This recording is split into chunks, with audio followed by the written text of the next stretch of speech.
Tu peux t'entraîner dur, manger propre, dormir correctement. Mais si tes hormones ne suivent pas, ton corps ne se transformera jamais. Sache une chose, les hormones sont invisibles, mais elles orchestrent tout. Beaucoup de personnes souffrent de fatigue, de stagnation physique, de troubles digestifs, sans comprendre que le réel problème est hormonal. Aujourd'hui, je vais te montrer comment tes hormones impactent ta santé physiologique, ton mental et tes performances physiques.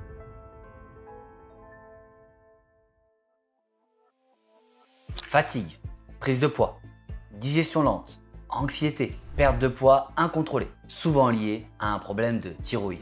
Hyperthyroïdie, hypothyroïdie. Les hormones thyroïdiennes, appelées T3, T4, régulent le métabolisme de base, la thermogénèse et la dépense énergétique. Des dysfonctionnements thyroïdiens, notamment dans des états inflammatoires ou de stress chronique, sont associés à une augmentation du stress oxydatif et à une réponse métabolique perturbée. L'autre déséquilibre fréquent, c'est la résistance à l'insuline. Difficulté à perdre du gras, fringales, stockage abdominal, un excès de cortisol peut favoriser la résistance à l'insuline, ce qui rend plus difficile le contrôle de la glycémie et le stockage des nutriments. Une étude a aussi montré que des concentrations élevées de T3 sont corrélées à une plus grande résistance à l'insuline et à des marqueurs d'oxydation cellulaire.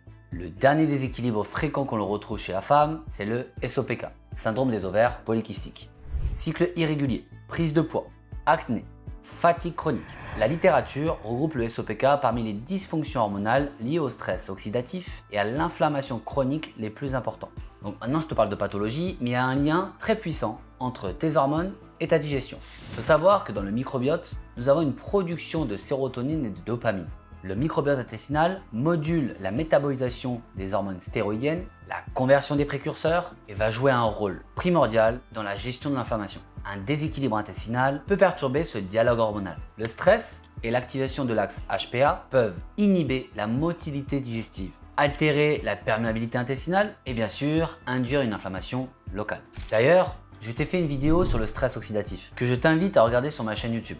Pour finir, en situation de stress prolongé, la production de cortisol, donc l'hormone du stress, va venir perturber la conversion de T4 à T3, donc les glandes thyroïdiennes, dans les tissus périphériques, entraînant un état dit de thyroïde de maladie non thyroïdienne, où tout simplement les taux de T3 actifs sont réduits, même si la TSH est normale. En gros, ça veut dire que même sur une prise de sang, tu peux avoir les marqueurs de T3, T4 dits corrects, mais les fonctions de tes glandes thyroïdiennes qui fonctionnent justement au ralenti. Pourquoi?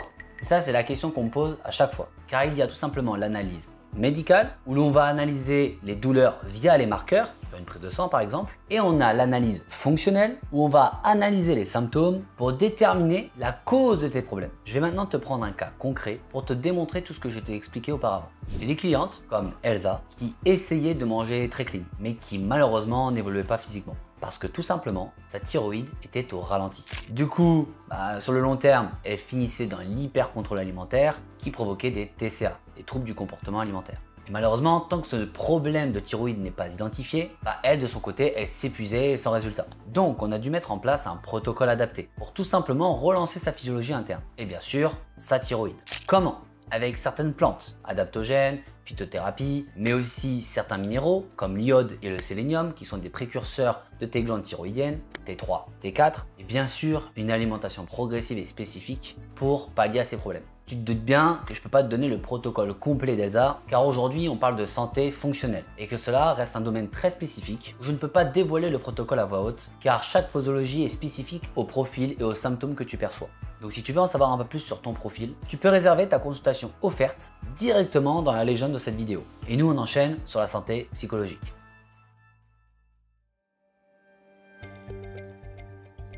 Les hormones vont jouer un rôle sur le mental.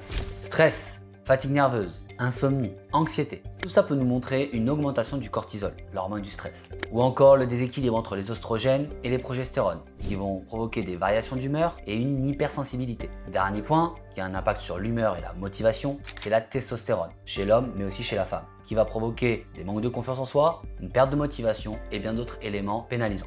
Il y a un lien qui est très corrélé entre tes hormones et ton énergie mentale. Trop de cortisol dans ton organisme va provoquer souvent une plus grosse fatigue, une capacité à ton corps à devoir plus se concentrer. Donc souvent une baisse de motivation plus rapide. Une étude sur le stress chronique montrent que l'activation prolongée de l'axe HPA conduit à une résistance aux glucocorticoïdes, ce qui va modifier la régulation de l'inflammation, du métabolisme et des signaux neuronaux dans le cerveau.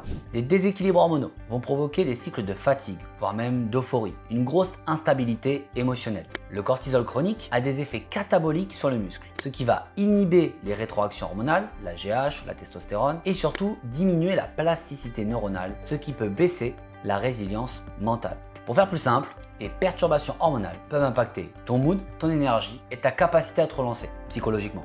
Avec Elsa, c'est ce qui se passait. À force de tirer sur la corde, son corps ne répondait à rien. Et du coup, l'axe HPA s'épuisait, jusqu'à même impacter sa santé psychologique. Donc avec elle, on a dû mettre en place un cadre plus serein pour gérer sa gestion émotionnelle et son manque de confiance en elle. Des routines pour garder un cadre émotionnel propice à son bien-être mental. Des consultations avec une psychologue, de la communication journalière avec moi et bien sûr une structuration nutritionnelle évolutive qui va venir s'adapter à sa santé mentale et physiologique. Si on a pu améliorer son cadre de vie d'un bout de femme détruit par la vie et les obstacles qu'elle a dû affronter malgré son jeune âge, crois-moi que tu peux le faire aussi. Retiens juste cette phrase. Si tu sens que tu passes par des phases de motivation extrême à des phases où tout te paraît insurmontable, ça peut être hormonal.